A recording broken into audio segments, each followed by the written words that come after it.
The mystery of the God-man is the key of divine magic. It was towards the end of the long sacred war that I first set eyes upon the Tetrarch, who came with many horsemen under his command, and at last razed Chrysaia to the ground, having already poisoned its waters with hellebore and put to death most of its town's irreverent people. As the cursed polis burned, a desperate band of rebels somehow escaped and stormed the sanctuary, where they set about attacking the saints as they prayed in the temple. They ran for their lives, and Timocrates escaped their murderous intent whilst he was attending to God's holy flame in the Corycian cave. He stealthily rescued me from my chamber and took me for hiding to the secret place of dedication beneath the priceless earth. I saw the fear in his eyes as he spoke, and girded myself for more terror. I must retrieve the temple scrolls, the words that were given to us by the gods that none can replace. You will remain here, still and silent as a statue, my child, and pray with all the force of Psyche that Phoebus Apollo will save us. Then he was gone, leaving me to cower like a newborn goat in the bowels of the earth as I listened to the sounds of death and destruction crashing like cymbals on the ground above. While I devoted myself to fervent prayer in this hidden chamber, by their screams and the quickening of my heart, I knew that a band of furies was raging above me. I pulled my veils closer to ward off the chill of that cold, dark grotto, my only comfort, God's eternal flame. From this place I occupied myself with continual prayers to my beloved Lord of the Sun, until I was deep in his hypnotic embrace. Over the course of the dark and hateful night, the sounds of death progressively ceased, and after many hours I could see from the inexorable receding of darkness that the sun was beginning to rise. It was then that a ray of hope fell upon me like gold dust, for in that moment, with a clanging of metal, blood spattered but gleaming, a great warrior revealed himself at the entrance of the cave. His sword was drawn, but I recognized his Thessalian dress and saw the insignia of gold upon his breast, so I was unafraid. More than this, I felt sure as halcyon day had followed the unholy night that Apollo himself had come to claim me, just as I had hoped and prayed he would.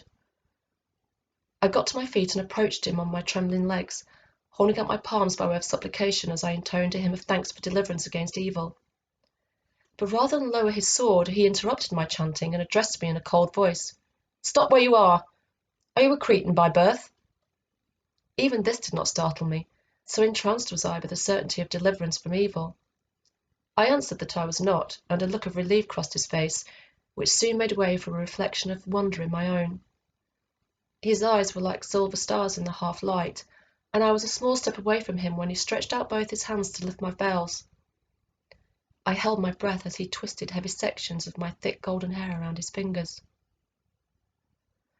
Through the magic power of Venus in that selfsame hour, a wondrous miracle befell. The rose became a damozel, of form and beauty past compare, clothed in her own rich golden hair. His tone was now infinitely softer. "I've not seen you here before. Who are you?" Though it was very seldom spoken, I revealed my true name to him beneath my breath, and heard the dreamlike quality to my own voice as if it came from beyond me.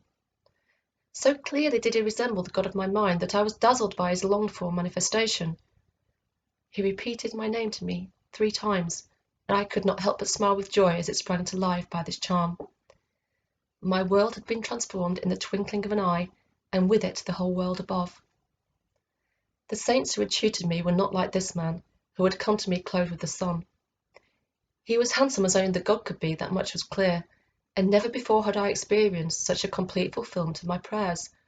It was as if I had been given the only thing I had ever wanted, before I even knew or understood what that was. He did not say another word, just lifted me in his arms and carried me up to greet the new dawn, clasping my golden head to his unyielding burnished breast. When he set me down again, it was well away from the scenes of bloodshed, in an area where the servants slept. He got to one knee again and studied my face with an air of fascination, turning my chin towards the light and taking once again the weight of my hair in his hands, spreading his arms to measure its length. As he slowly opened his fingers, it fell like skeins of golden silk around my shoulders. My eyes drifted closed, and in the split second before I fainted, I felt him lean towards me and kiss me on the cheek. When I next awoke, it was to find Grandmother Hecate and her maid Selina bending over me anxiously. "Thank Hermes, she is safe," cried Hecate, who had nursed me for as long as memory served me to recall, and, as she told me herself, had also nursed my blessed mother. I sat up to put my arms around her, but soon became aware that the Tetrarch was watching us with great attention. Silence descended, bringing with it a gentle breeze of warm, sweet air. It came suddenly upon us, as if it were the breath of Aphrodite.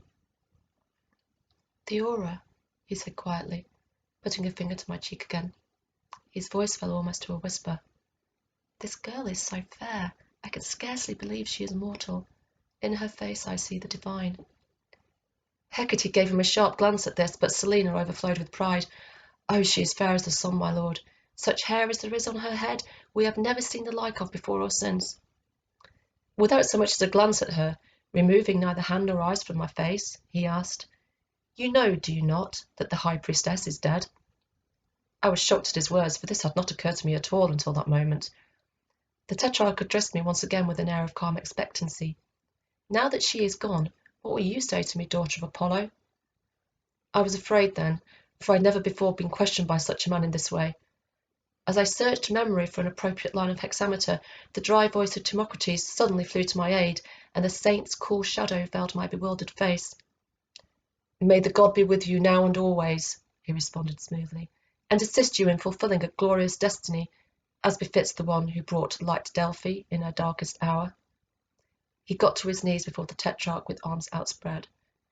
"I give you my heartfelt thanks that she has been spared the fate which befell the others. You have saved her," he added simply. My noble guardian hung his head with such an aspect of total supplication that I was quite taken aback.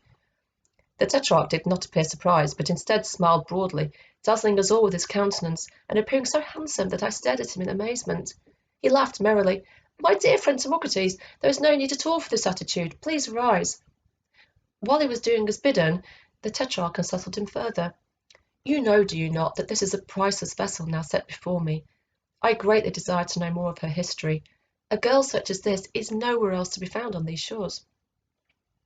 I heard one of Hera's peacocks cry out in the distance, and noticed that sweat had started to bead on Timocrates' brow as he anxiously dismissed the slaves. "Sir, she has been in the sanctuary in service for as long—" The Tetrarch interrupted him. "Have no fear, my friend. I do not at this moment, intend to carry away the virgin bride of a god." He smiled at me again with his sparkling eyes, but I was not able to discern his true meaning. Seeing Timocrates' pained face, he grew serious again. "Rather than ruin us all at once this morning, I would rather commend the company of saints, of those who remain, for the choice of one so talented. I believe we have found the natural replacement for she who departed in the black of night." He paused for a moment and scrutinized my worried-looking guardian with a hard expression. "They cannot possibly object now we are free of the Cretans. All that is asked of me I have fulfilled." Timocrates replied in a tormented whisper, "It has been a bloody night, and we must make sacrifices for the dead. As for—" He turned to look at me. "We should wait." I saw at once how this resistance irritated the Tetrarch, who raised his voice before Timocrates could finish. "It is essential that the office be occupied by one who is loyal to the friends of Delphi, and I believe this girl will remember well the way I saved her life.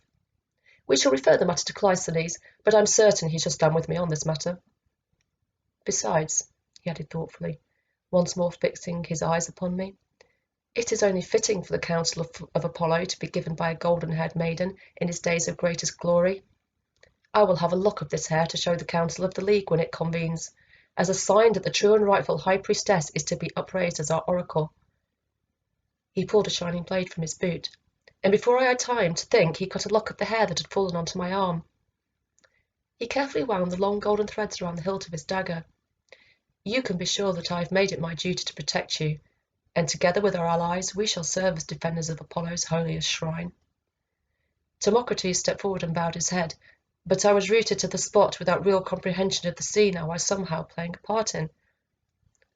The Tetrarch departed soon after, and I was unaccountably rent in two by a sharp and hitherto unknown sorrow that would bind me to the moon by a silver thread, destined only to wax and wane as he came and went throughout the years. From that day on, though he did not reside at Delphi but far away in the horsemen's hills of Thessaly, I would seek his face in every crowd, as the head of a flower will bend towards the sun. At night, before sleeping, I would touch in my mind his untarnished image, longing for the moment when he might really touch me, though I feared it would never come. It was shortly after this first encounter that I became the high priestess of Apollo, and so it was that two great loves became intertwined in my psyche for the whole of time. He is found with her hair spread over him. It is shaken out over his brow.